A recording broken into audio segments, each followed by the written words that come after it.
What's up, guys, and welcome to another episode of the Founder Academy. So Nelson Semedo Summer Heat preseason is out. Team of the Years have been thrown into people's clubs. FIFA 21 news, a whole lot of stuff to unpack there. But before we jump into all of that stuff, guys, if you could leave a like down below on the video, help grow the channel, greatly appreciated. And if you're new to the channel, please drop a cheeky follow. All the support helps. I am thankful for everyone who's helped grow this channel. Even a little bit, every view helps, every little like helps, every comment helps. So thank you guys, everyone who's been watching so far. It means the world to me. So yeah, this video is going to have a lot. There's a lot to unpack here. So at the very start here, we went into this preseason promotion and they dropped 5 Team of the Year cards. I think it was the same ones for everyone. You got Messi, Ronaldo, Van Dijk, Kante, and Mbappe, which are the, let's be real here. Like if you had a 5-player pack and you got like, you know, was it Delict or whatever, like some of these other guys, and Allison, like people would have been pissed off. So I'm glad they just gave the top 5 to everybody. That's really what you want.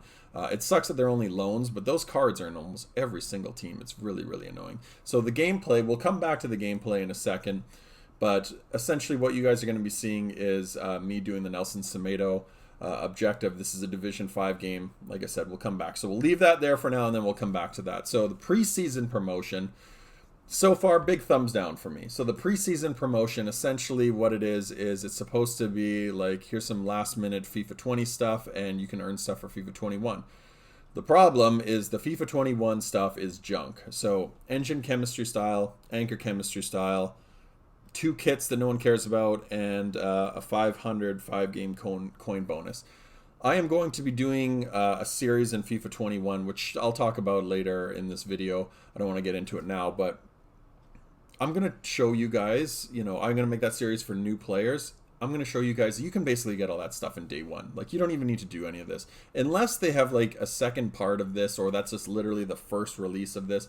But you could, and I'm not even kidding, you could literally release a rare players pack, like a 50k pack or a 100k pack even, and it wouldn't move the needle for EA. It wouldn't change anything. It wouldn't, like, take any of the money away from them. Like, who's the best player you're going to get? You're going to get Messi, gold Ronaldo, you know, Mbappe and Neymar. Like, even if you had these guys, they're not endgame players on day 1. So, like, I don't understand the big deal. The reality is, even with a 50k pack, you're probably going to get, like, Jesse Lingard as your best player. So, I don't understand why they're being so stingy about this stuff. Like, it's not... If anything, getting a high-rated player or getting something really good is going to make me want to buy FIFA 21. Giving me an engine chemistry style, right now I don't even have a reason to buy FIFA 21. We both know that I'm going to get it because I'm a hardcores get it. But if you're trying to entice people to, like, have vested interest in FIFA 21, giving them 2 chemistry styles that are basically almost worthless on day 1 because everyone opens packs is not the answer. It was just really stupid. I don't understand what they were doing. And then the content that came into FIFA 20 is essentially just as bad. Ansu Fati, terrible. Like, they essentially kind of took cards that were released throughout the year and jacked them up even more and did like a re-release of that SBC or that objective or whatever. The Ansu Fati one, I have no interest in at all. That card, I don't even dare say this, I confidently say this, was the worst card I have used all year. His pace and his dribbling, he had 99 agility, 99 balance. I don't want to say fraud on it, but they're very overstated. I didn't feel like that card was like this magical dribbler that I expected. You know, Messi's got the best dribbling stats in the entire game, and he feels it. Like, Ansu Fati was nowhere near that for me. He was terrible, but most importantly, his shot was the worst I've used in this entire game cycle. He was absolutely disgracefully bad. I've put some other cards like the Flashback Boateng and the Mauro Icardi team of the season that were like kind of underperforming, but you know, I did them reluctantly. I did them because I needed a 90 rated card and I didn't want to pay the price at the time, so I just used cards that I had in my club. But that Ansu Fati I confidently put into an SBC because he was so bad. I just despised it. So anyway, back to the gameplay. What I wanted to talk about was this game. So this was the second game. Our first game, I don't know what happened to the footage. We ended up drawing it 2-2, so my team was playing a little bit worse. They were getting moraled a little bit, but this guy was a ratty player, and I had to become a rat. But we gave away a penalty, and we'll come back to this game in a second, what happened, but I just want you guys to watch this goal right at the end here. So this is got to be one of the most frustrating things that I have ever done and that's ever happened to me. So, like I said, this guy was a very ratty player, but I gave away a penalty. But look at that, 4 guys. My guy drops 90th minute. So essentially what happened was our first game we drew 2-2. Didn't get any of the objectives done. I needed to win 5 games, and I needed to score with La Liga players. Now, my La Liga midfield and defense are all La Liga players, or sorry, my midfield, my defense are all La Liga players, and the only attacker that I have is Ousmane Dembele. So that's a problem because I need goals with La Liga players. I don't need like clean sheets or midfielders or defenders. I need goals. So Aguero, Maradona, Dybala, all these like very vital attacking positions for me, none of them play in La Liga. So I had to move like Dembele up to striker and Aguero onto the right. Neither of them is like their kind of native position. Neither of them are great at those positions, but I just had to because I needed goals. And we went up 1-0 against the guy. And I don't even think that I actually had like a La Liga goal score, but the guy was just playing so ratty. He was abusing DDA, which I'm not mad at him for. Like, I'm not upset at this guy. It's a don't hate the player, hate the game type of deal. But the way DDA works, as I've said many times before, you basically hold possession, hold a lot of, take a lot of shots, you know, high passing accuracy. Your skill rating, or your in-game DDA will start to swing in your favor, and the opponent will drop. So this guy was doing that. He was just cutting back and forth, doing these little short kind of turns and circles and stuff. And if you ever got anywhere near him, he'd play it back. So he was just trying to hold possession. So that was obviously not good for me because he was just holding on and hoping to get a 1-goal lead and then just hold on to it for the rest of the game and then try to get like another late one or whatever. But he was just abusing the game tactics. So every time I dispossessed him, I had to play like a rat too. I just did the same thing, but better. So I held the ball away from him. I actually owned a lot of that game. Like, I know it was very back and forth. It was, I wouldn't say 50-50, but I also wouldn't say that I was like dominating him. Let's say 51-49. I felt like I had real control, but I screwed it up at the end. This was my mistake. I blame the game the way it's coded for having that 90th minute cheese in there. I know why it was put in there originally. It was in there to prevent draws, but at the same time, it's caused more frustration than anything because your team becomes so bad defensively and any shot just goes flying in, and that was a really good example of it. So this was where it was my mistake. I fouled the guy. I wasn't paying attention to the time of the game, how much time was left. And that's where, you know, I'm frustrated with myself because I should have been more aware of the time on the clock if I knew that it was in extra time. First of all, I didn't even need to slide tackle him because he wasn't really in a threatening position. I just wanted to get the ball back, and I was being dumb and kind of impatient. So if I knew that it was that late in the game, I definitely would not have done that. And I ended up slide tackling him, gave away a penalty. But if you guys go back and watch that, you can see I dismantled the wall because I knew this guy was not going to take a shot. He was a good enough player that he understood. I don't know what that ball was. That was terrible from Dybala. We'll come back to this game too. There's a lot to unpack in this video, but yeah. So he wasn't going to take a shot because he knew that, you know, taking a shot was too risky. It left it up in the air as to whether he was going to score. So he played it smart, made a pass, and then just hit shoot. No thought, no real skill within it. He just basically, well, I don't want to say no skill. He had to know what he was doing, but he literally just hit pass and just hit shoot. That's all he had to do. He didn't have to direct the shot. If you guys look at the shot again, it's not even a very good shot. It's kind of inwards towards the keeper, but because it's in the 90th minute, I've said this a million times. You guys saw it. Defenders doing the slide, like they just are a second too late in the ball, seeing eyes its way through all these like slide blocks and players like lifting their legs and other guys like turning their back, and it just like, you know, seeing eyes its way through all of these guys, and then my keeper short arms it and it goes flying into the net, and next thing you know, it's 1-1. So, you know, credit to him for, you know, it was stupid on my part again for giving him that opportunity, but credit to him, I guess, for identifying the fact that, you know, he still needed to score that and, you know, tie the game. So it ended up happening. It was just very frustrating for me because I know that was my fault for doing it, but I should have known that the game was stupid, I guess, if that makes sense. So anyway, what happened after that was we played our 2 games. They were both in Division 5. Now, Division 5, I think I mentioned this in my last video, Division 5 is not really Division 5 anymore. Division 5 is more like Division 3 in its prime. Because there's no real casuals playing the game anymore. It's just hardcores. The hardcores are coming up against each other, and somebody's got to lose. People are getting relegated. I'm a perfect example of that. I'm a Div 3 guy, dabble in Div 2, dabble in Div 4, but I really kind of settle in Div 3 in its prime, when FIFA's at its absolute peak. And, I've dropped down to Division 5 because, I don't play every single day. I don't play 12 hours a day. I'm not some freak who just has nothing else to do other than just play FIFA all the time. So, I'm skilled enough that I can compete, but at the same time, my skills get rusty and, I'm not as good a player as I probably once was at some point. And, I'm one of those guys that got affected by the fact that it's just freaks now, and I dropped down. So I dropped down a couple divisions. The problem is doing these objectives, you need wins with win conditions with, players scoring from certain leagues. It's very frustrating. So it's not something I'm proud of, guys, not something I want to encourage, but I had to do it. I had to de-rank, so I basically put my team on the bench, built a bronze team, and it took me forever. I'll say that, guys. It took me a really long time to de-rank. From Division 5 down to Division 7 even. It was like 25 games or something crazy like that. So 25 games, it was probably over the course of like an hour and a half in order to just go in. I literally would start the game, pass back to my goalkeeper and just kick it into the net, so I'd give the guy the win, or if he started with it, I would just move my defenders out of the way. But with that said, some guys were just still idiots. They were just acting like morons.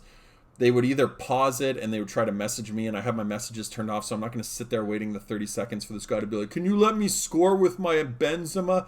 So I just if these guys pause it, I just went to quit, because I still get the loss. It doesn't affect me, but look, I'm giving you a free win. If you're going to be a goof and you're going to act like an idiot, I'm just going to quit out. And it's nothing personal. I don't have time to sit there catering to you finishing objectives or doing whatever you need to do. I'm not doing this. I'm just doing it so, I can de-rank, but I'm trying to be a nice guy at the same time. But if you're going to act like a moron, I'm not going to even bother doing this. I'm just going to quit out, because that's all I care about is getting the loss. So we do that. We ended up quitting out. The other one was some guys were just doing skill moves and acting like morons, and I don't know if they were trying to put it on compilations for the internet or for their YouTube channel or whatever, but I would hit pause if that happens, and if the guy doesn't score by the time the pause menu comes up, I'm like, too bad, I just quit. So you can call me toxic, you can call me a troll, do whatever you want, but look, it's just butthurt from people that didn't get the free win when I was trying very hard to give them a free win. Honestly, I was going out of my way to give them a free win, and they still couldn't do that properly. So we de-ranked. We went on Division 7. Division 7 I'm not too worried about. As you guys can see here, I know a lot of people are probably going to try to call me out on this, but my team was getting morale at the start because we do have our 2 draws from Division 5, and then we just de-ranked with our bronze team. So it wasn't like I had a chance to get the wins to get their morale back up. So going into the next couple games, they were playing dumb. So this was a perfect example. If you guys go back and watch this game, my Maradona's missing shots. He hit one that hit the inside of the post and then curled out for a goal kick somehow. Even here, watch this Tony Cruz. I just turn. Look at the touch he takes. He just completely knocks it out of bounds. So at this stage of FIFA, I'm up 2-1, just, and I don't want to sound arrogant saying this, but it was just because my skill level was much higher than this guy's, but the game was actually causing me a lot of problems, very late here.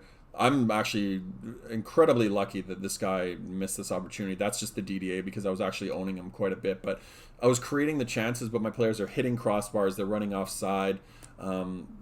Guys, his players are doing these really dumb back dragging heel blocks. Even here, look at this. I'm near post, smash it into the top shelf. Normally that goes in, but because I'm getting moraled, my players aren't going to do this. Even here, I tried to play the ball out of bounds, because I was wearing the clock out. It's 3 minutes of extra time, a minute and a half or a minute over, and I'm literally trying to run the ball out, and I just wanted to kick it out of bounds. My Sergio Aguero hooks a ball back into the middle. It was just, that type of stuff is just the gameplay, right? That's just the morale and the coding, saying my players are just dumb. They're just out to lunch. So as you guys saw in the later stages of that game, I'm still getting kind of handicapped to a certain degree. So I'm just having to play really safe, really smart. And, the result kind of speaks for itself. No offense to the guy. I'm not calling him out. I'm not trying to embarrass him or anything like that. But they're not great players. You can see by a lot of these guys, even this game, I was still kind of feeling the effects. They weren't quite at that stage where they were playing well, and these guys are almost all scored an early goal. But once I got going and once I started just playing really safe, simple stuff, like look at the magnet ball. My players aren't blocking anything. They're not identifying anything. They're overcompensating. And it will lead to shots and stuff like that. But like if you watch these guys, the way they defend, they're not great players, because that's the biggest difference. Look at this. The magnet ball, it's just bouncing back to him. Even there, right? Like, you can tell by the way he's defending. He just doesn't get it. And then I make a simple pass, but it just happens to go too far. Like, and then this, a ball crossed in, nobody identifies it. My player, even though the ball bounces down to Jadon Sancho, I have Mendy literally right in front of him, and then the keeper in behind him. Both of them are in line of the ball, and he kicks it, and my player, just look at this. Like, it moves the position. It doesn't get a fingertip. Like, keeper doesn't get a fingertip to it. Like, that's not a coincidence. That's just, like, the handicap of the game, right? But I'm not saying that from sour grapes. I just think that that's stupid. I'm just, I've said this a million times. I've shown you guys countless examples of this. This isn't a handicap video. This is not what I'm talking about. I'm just trying to explain kind of what was happening. But like I said, these guys, I'm thankful because they're not, like, great players. I was able to just walk downfield. And the biggest thing with Division 7 players, they're okay offensively, but the biggest thing is defensively. Like, just watch the way they defend. They're panic-changing players. They're drawing guys out. All I have to do is do my left stick dribbling, which is kind of one of, the keys to my game and my passing. My chance creation is kind of some of the better parts of my FIFA play. And there you go. Bang, bang, bang. Simple ball, but, of course, he's going to play it too long, right? So there's still some elements that are just trying to slow my gameplay down, but I never worried about getting back into this game or winning this game. I knew that I was going to be able to, win. But, perfect example, really good opportunity. Not a coincidence, strikes it off the crossbar, hits the post, whatever, right? So game's still handicapping me a little bit, but I'm just got to be patient and just wait for a chance. All I need is the 1 or 2 goals, and then, I'm not worried about it. I'm not concerned about beating this guy. I know that I'm eventually going to, break him down because he's not a great player. It's just I have to hope that he doesn't get some fluky last-minute goal if I'm being too casual. I still have to be serious enough, right? But, going into Division 7, I basically played 5 straight games, got my 5 straight wins, and then the 6th one just because I needed a couple more of the objectives. But there you go, right? Like, he does that lean-over run where he's, like, celebrating like this. When they do that, the DDA is in your favor, right? And if you didn't know that, then now you know. So that's what that basically means. It's a sign that the DDA is in your favor when the guy does that lean-over run. Do I have proof of that? No. Call me a liar, say whatever you want. But, like, look, when I'm getting handicap in my favor, I don't know why I air quoted that, but when I get handicap in my favor, if you score a goal, the guy's going to do the lean-over run. Just watch for it. Right, so here's a perfect example of why Van der Sar is actually the best keeper in the game. Look at this. You could not have put this ball any more perfectly. Like, watch the replay. His Van der Sar is on the left side of the net. Look where Maradona puts this ball. Like, it is flying right into that top corner, and he picks it out. I would easily say, even though I love my Ter Stegen, that Van der Sar has caused me so many problems. Like, man, he is so good, right? He is just so good. Like, even that save. But this is another example of like handicap. And again, I'm not going to make this about a handicap video, but instead of taking this with his left, he's left-footed. He switches it over to his right and takes it with his weaker right foot, so the shot is less accurate. So simple things like that, right? But, there you go. We're up 2-1. Just simple stuff. Mendy smashes it in. And there we go. We're up 3-1. So this was never really like a huge issue. I wasn't like super concerned with getting back into this game. I knew that this guy was going to cause himself more problems than cause me problems. And, we were always going to win. Even though I hear this was just my mistake. I got a little arrogant with it. His Ryan Kent was annoying me this whole play because he just kept trying to run down the side. I hate Ryan Kent's card in this game, period. So I just wanted to really, like, embarrass him by doing like a drag back and have his Ryan Kent go flying past me. However, like I said, I got a little too cocky and made a mistake in front of my own goal and just gave it up. That was just on me, right? Like, that's just my fault. There's nothing to do with the gameplay there. That was just stupid on my part. But even here, right, a better defender would have like intercepted a lot of these passes. But this is just the DDA working in my favor. Like, look at Tony Cruz. If the DDA wasn't in my favor from like owning him so much in the second half, my Tony Cruz would have stood there and stuttered, or he would have like ran past it. Instead, he backed up, got the ball right in front of him, and positions himself. He like takes a like he takes the ball over to his left and hammers it into the net. Like that's not a coincidence, right? Like that's the DDA completely in my favor at this stage. Even here, this guy just tried to walk up the field doing pass after pass after pass, and I read them, but that was just such a stupid, overpowered thing that they actually kind of nerfed later on in FIFA. But I did read it. It just took until like kind of when he was in a threatening position for my Sergio Ramos to actually step in and intercept the play. He actually almost scored that, which I don't remember, but like these guys aren't terrible players. You have to concentrate enough in order to still win the game. It's not like I can just go in there and screw around, but it wasn't really too much of a challenge. I wasn't really ever concerned about it. It's not a coincidence that I got 5 straight wins. And that's not to gloat. That's just, I'm deranked myself to a division that was much easier for me to get those wins in, right? So call me whatever you want, but, don't hate the player, hate the game. If you can't beat him, join him. All of these things are very relevant. They're all sayings that perfectly apply to this scenario. So as you guys can see, these Team of the Year cards, that last guy actually had a red Messi.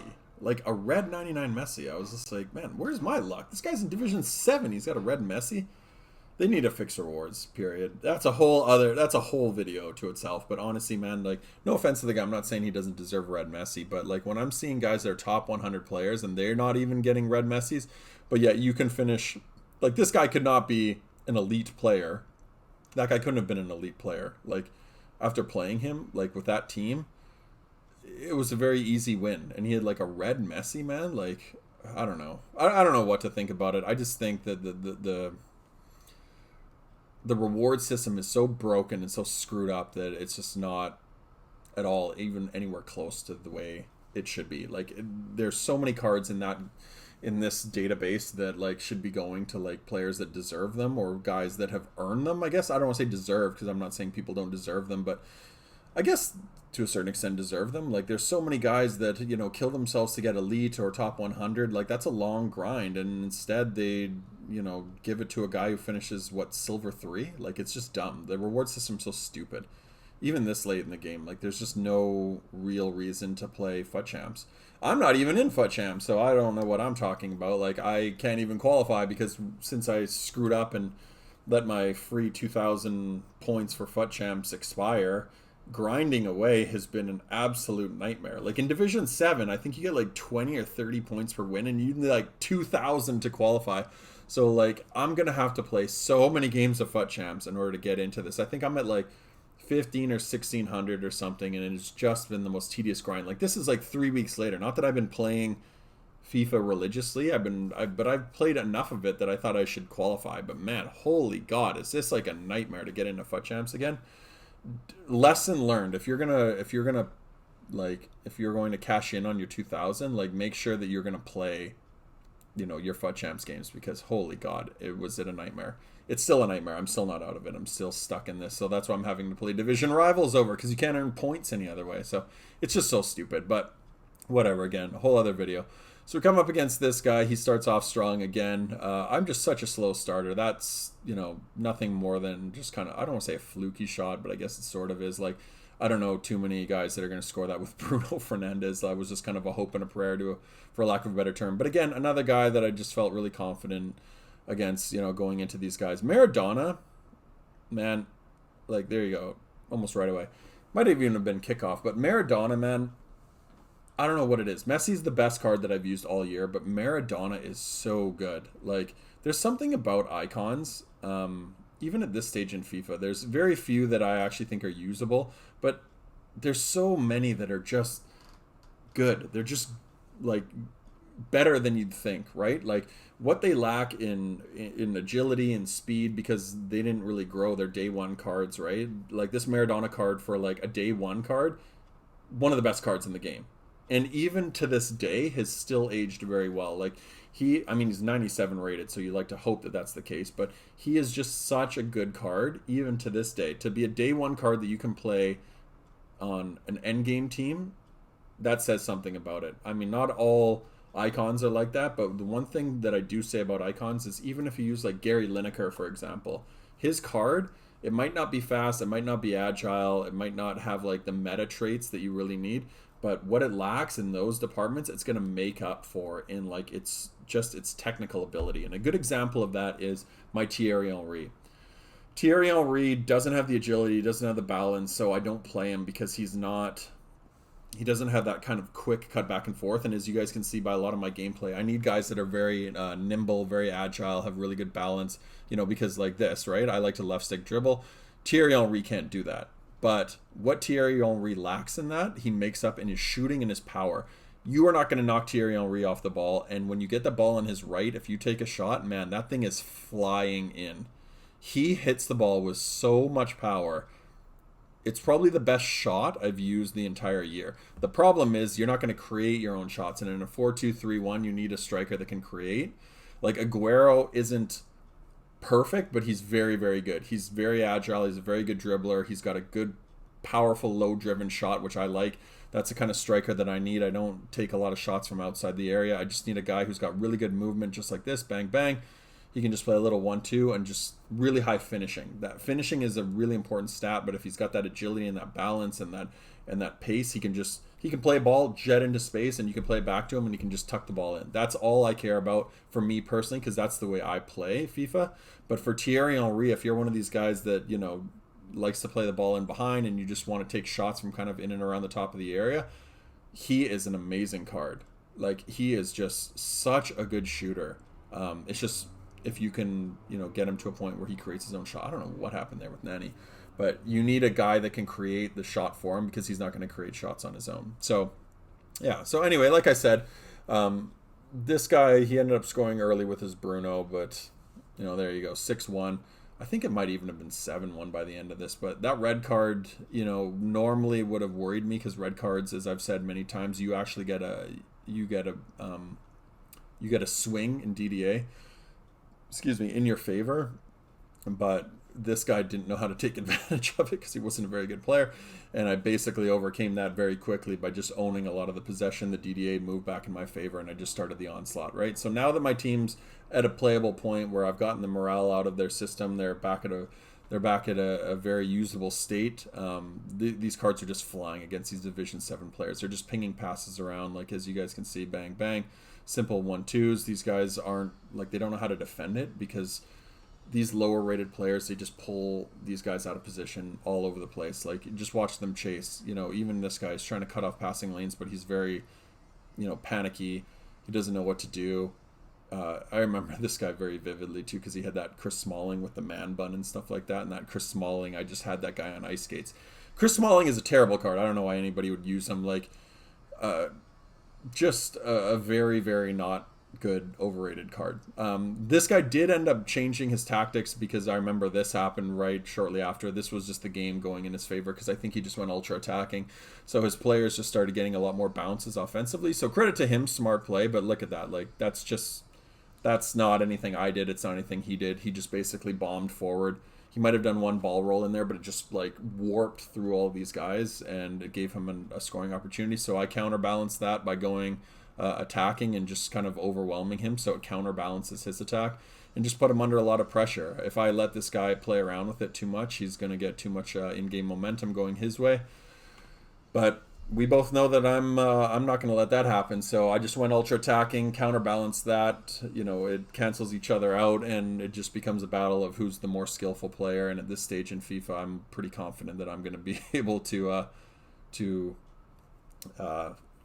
win that battle, I guess, for lack of a better term. I don't know how he ended up stopping that. Probably should have put that away with my Aguero. I love that cutscene from Toni Kroos. My favorite part of this whole thing is because I have like Diego Simeone as my manager. There you go, goal from Nani. That Nani card's amazing. But I have Diego Simeone as my manager, so I love all the cutscenes where they cut to Diego Simeone. He's in his suit and he just looks like that disapproving father who's just like, I'm not mad, I'm just disappointed.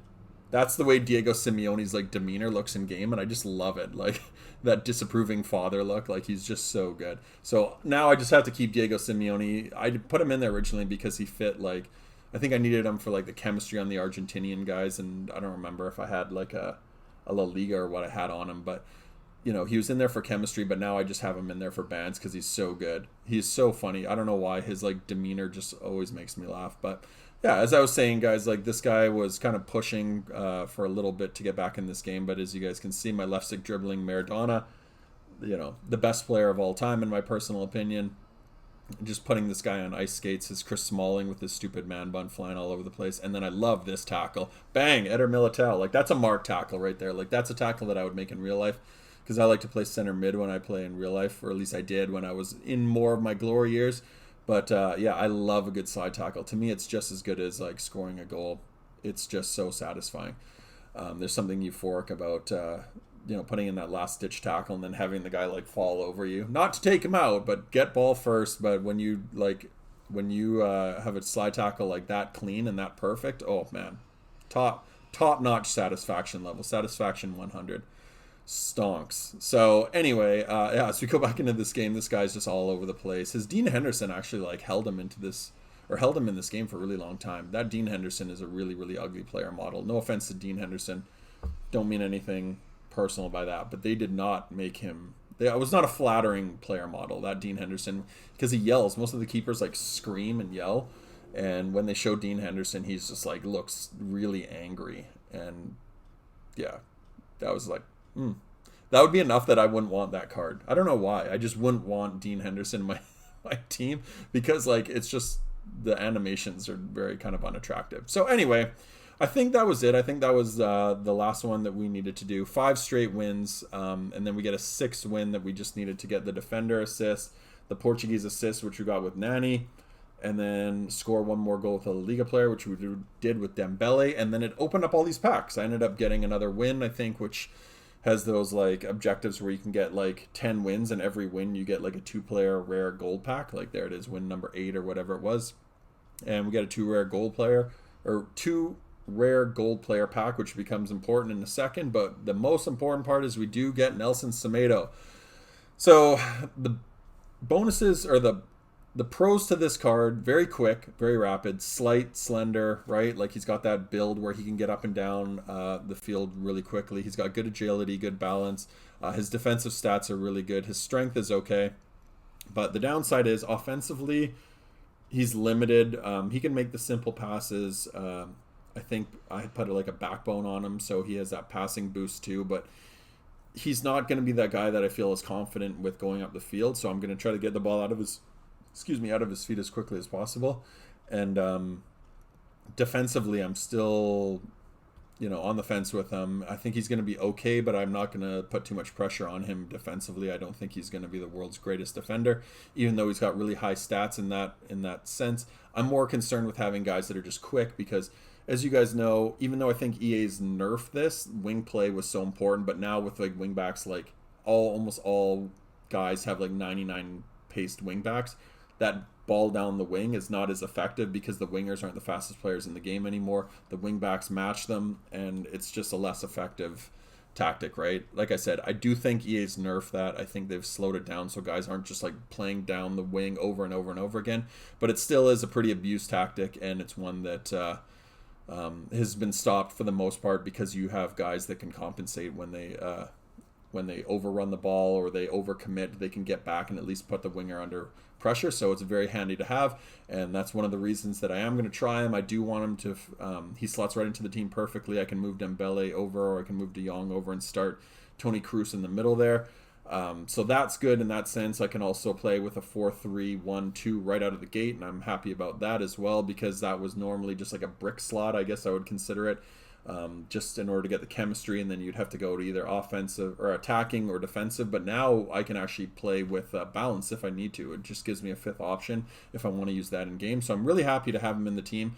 The funny thing though is I'm actually still very I don't want to say prone to using him, but I'm still a big fan of Kieran Trippier, which we'll get to in a sec. But first, I just want to talk about this pack. This was the 2 rare gold player pack that we mentioned before. I was just opening these packs. I wasn't really paying attention, and then I saw the pink flare, and I still wasn't even really paying attention to this. And then I just happened to turn around once the player was coming out, and I was like, oh, blue. And then I noticed Theo Hernandez.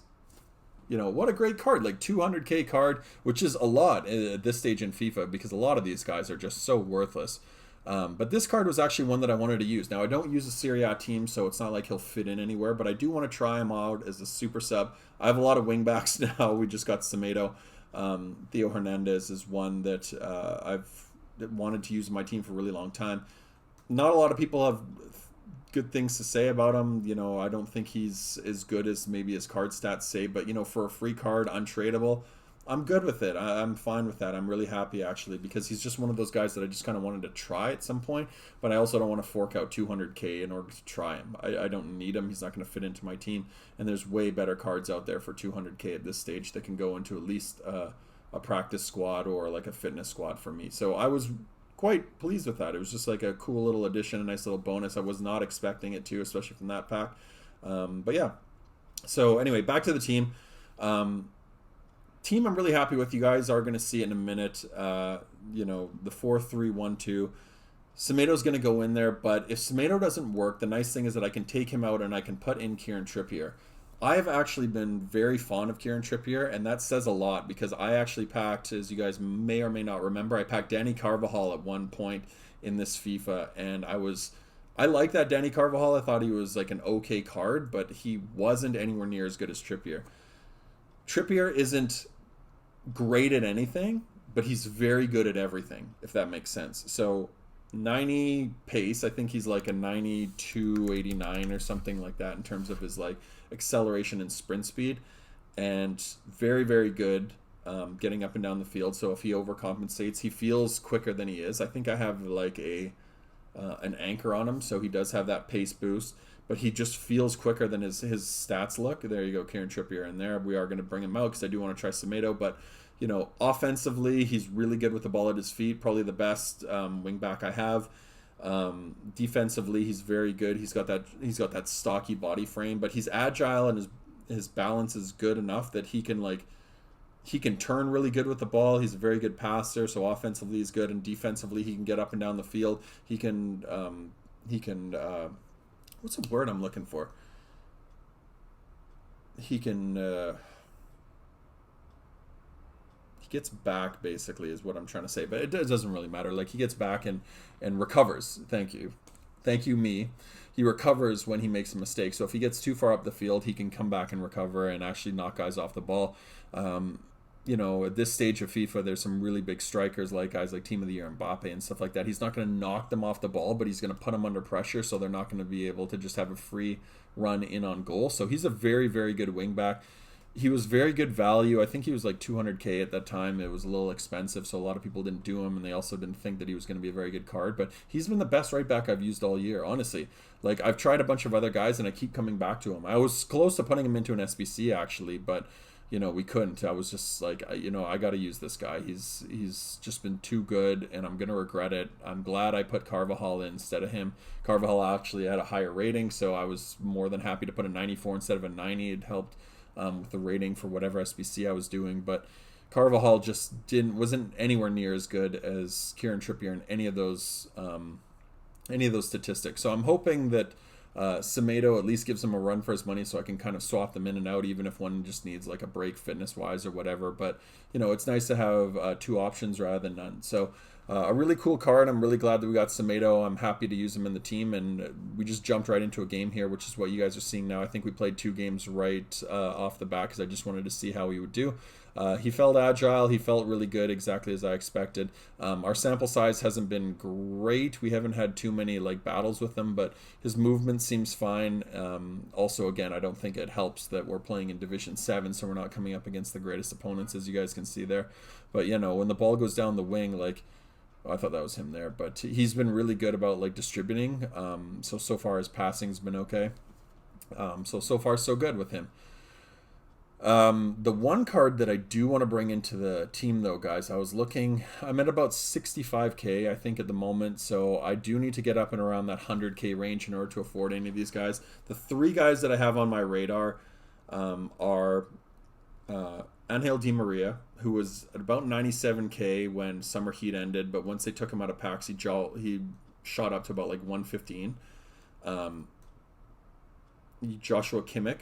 These are all team of the seasons, by the way, so I'm a big fan of team of the season cards. So Di Maria 115. Joshua Kimmich is the same thing. He's around 115. But what worries me about Kimmich is his I think he's got like a high-low offensive defensive work rate. So he looks like a defensive card, but he's got a high attacking work rate and like a medium defensive work rate or something like that. So I worry he's gonna just shoot up the field. He's almost got like an ideal CDM defender like attributes, but with or stats with really good passing and dribbling, but his work rates and stuff like that make him like an attacking player. So he's a really funny card, so that might be enough for me to shy away from. But the card I'm thinking really, really heavily about bringing back into the team is Alex Tellez. Thankfully, he's actually back in packs as part of this kind of like best of last ditch effort to get these guys. The only problem is he's about 140, so I don't have a whole lot of stuff that I can sell in my club. But he is a card that I do want to bring back because he can play essentially almost every position. He can play center back, he can play wing back, he can play CDM, he can play central midfielder. I wouldn't use him as an attacker.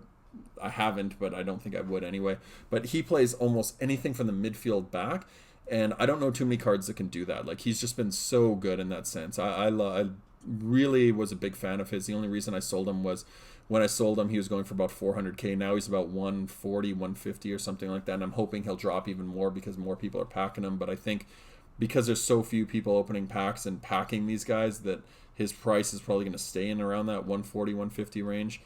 So I do have to figure out a way to get like essentially another 80k, I guess. I don't know how I'm going to do that.